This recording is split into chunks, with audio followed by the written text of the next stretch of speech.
Gold trusted gold buyers మీరు తాకట్టు పెట్టిన బంగారాన్ని విడిపించి ఈ రోజు ఉన్న మార్కెట్ ధరకు కొనబడును.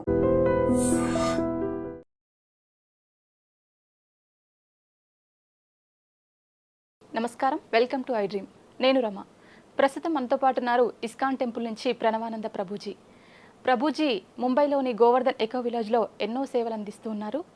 అదేవిధంగా ప్రతిసారి మనకు కూడా ఎన్నో మంచి మంచి విషయాలు తెలియజేస్తారు, మన సందేహాలు నివృత్తి చేస్తారు. ఇప్పుడు ప్రభుజీతో మాట్లాడి మరిన్ని విషయాలు తెలుసుకుందాం. హరే కృష్ణ ప్రభుజీ. నమస్కారం. హరే కృష్ణ అండి. ప్రభుజీ, ఆధ్యాత్మికత అంటారు, భక్తి అంటారు.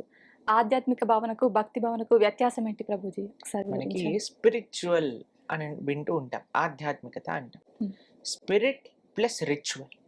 స్పిరిట్ అంటే మనం ఏ భావనతో ఒక కార్యక్రమాన్ని చేస్తున్నాం దాన్ని స్పిరిట్ అని అంటారు. దాంట్లోపల ఉండే భావన. రిచువల్ అని అంటే మనం చేసే పూజ అనుకోండి, లేదా ఒక శుభకార్యము అనుకోండి.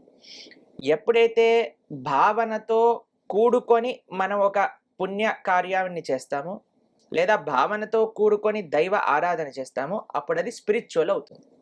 లేకపోతే కేవలం రిచువల్గా ఉండిపోతుంది అనమాట. కాబట్టి ఆధ్యాత్మికత అంటే చాలా సింపుల్ అండి. ఏం చేస్తున్నాం, ఎందుకు చేస్తున్నాం అని తెలుసుకొని చేయుట. ఓకే. భగవత్ ప్రీత్యర్థం కోసం చేయుట. ఇప్పుడు ఎప్పుడైతే మనము నాకు ఇది కావాలి అని కోరుకుంటామో అది ఆధ్యాత్మికం. ఎప్పుడైతే కేవలం అయ్యా నీ యొక్క సంతృప్తి కోసమే మనం చేస్తున్నాము అనే భావన మన లోపల ఉంటుందో అది ఆధ్యాత్మికం అవుతుంది. అందుకే మేము ప్రతిరోజు సంకల్పం చేసేటప్పుడు భగవత్ కైంకర్య రూపేణ, అంటే భగవంతుడి యొక్క సేవగా నేను ఈ కార్యక్రమాన్ని చేస్తున్నాను అని మేము సంకల్పం చేస్తాం. ఇంకా ఏ భౌతికమైన కోరికమో, ఏదైనా అడగాల్సింది ఉంటే లోకం మొత్తం కూడా సంతోషంగా ఉండాలి, అందరూ కూడా ఆధ్యాత్మికంగా ఉండాలి, ధర్మం వర్ధిల్లాలి, పండితులందరూ భగవంతుని ఆశ్రయించిన వాళ్ళందరూ కూడా చక్కగా ఉండాలి, గోవులు బాగుండాలి. ఇది అందరి కోసం అని మనం చేసే ప్రార్థన. నీ కోసం నువ్వు, మన కోసం మనం చేసుకునే ప్రార్థన ఆధ్యాత్మికం కాదు. భగవంతుడి కోసం, ప్రపంచం కోసం ఎప్పుడైతే మనం ప్రార్థన చేస్తూ ఒక పని చేస్తామో అది ఆధ్యాత్మికం అవుతుంది. కాబట్టి ఆ భక్తి అంటే భగవంతుడి యొక్క ప్రేమతో చేయడం. భక్తి అనే వర్డ్ చాలా ఈజీ అండి, చాలా మందికి అర్థం కాదు. భక్తి భక్తి అంటే ఏంటి? భక్తి అంటే ప్రేమ. ఎవరి పట్ల ప్రేమ? భగవంతుడి పట్ల ప్రేమ. ఆ ప్రేమతో మనం చేసామనుకోండి అది భక్తి. ప్రేమ లేకుండా నేను పూజ చేసేసాను అంతే అయిపోయింది, అక్షంతలు తీసుకొని ఓ మహాలక్ష్మీదేవి నాకే కావాలి నువ్వు కటాక్షం, పక్కింట్లో వాళ్ళకి మాత్రం అస్సలు ఇవ్వకూడదు అని మన తలపైన మనం వేసుకున్నాం అనుకోండి, అది భక్తి కాదు, పూజ కాదు, అది ఏం కాదు, రాక్షసత్వం అవుతుంది అనమాట. కాబట్టి మనకి మన జీవితంలో ఏమవుతుందని దానికంటే పక్కన వాళ్ళ జీవితంలో ఏమవుతుంది అనేది ఎక్కువ ఇంట్రెస్ట్. ఇప్పుడు చూడండి, మన ఇంట్లో కరెంట్ పోయినా అనుకోండి, ఫస్ట్ పక్కింట్లో చూస్తాం కరెంట్ ఉందా. పక్కింట్లో కరెంట్ పోయింది అనుకో, అమ్మయ్య వాళ్ళ ఇంట్లో కూడా పోయింది కదా పర్వాలేదని.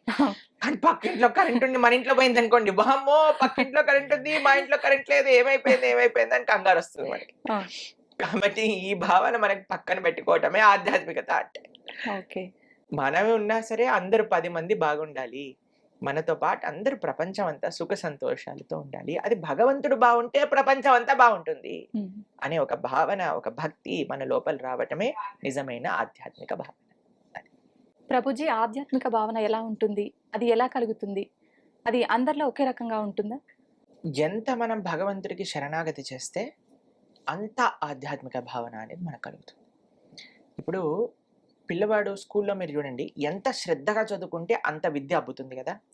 అలానే మనం ఎంత ప్రేమతో, ఎంత నిష్ఠతో భగవంతుని ఆశ్రయిస్తే అంత ఆధ్యాత్మిక భావన అనేది కలుగుతుంది. ఇప్పుడు చూడండి, మనము 50-50 పెట్టుకున్నాం అనుకోండి, 50-50 కలుగుతుంది. కంప్లీట్ శరణాగతి చేసామనుకోండి, ఇంకా కృష్ణుడే సర్వస్వం అని కానీ మనం అనుకున్నాం అనుకోండి, ఇంకా మనకి ఆధ్యాత్మిక సముద్రంలో మునిగిపోతాం.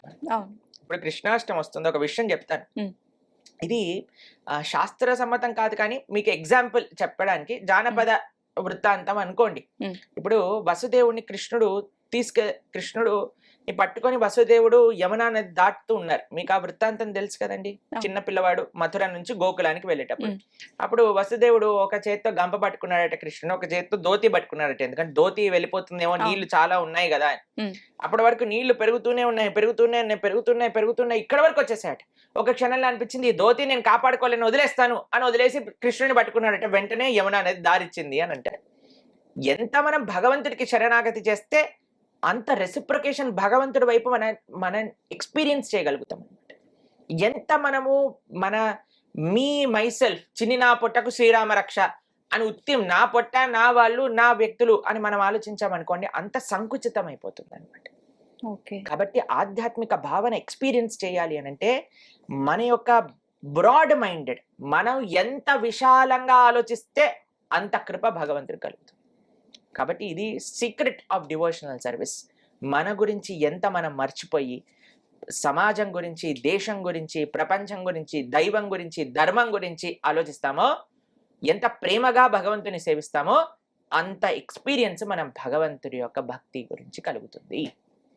ఎంత మనం సంకుచిత ఆలోచనగా నేను బాగుంటే సరిపోతుంది, నా కుటుంబం వాళ్ళు బాగుంటే సరిపోతుంది అని మనం ఆలోచించామనుకోండి, అంత మనం ప్రమాదంలో ఉన్నట్టే.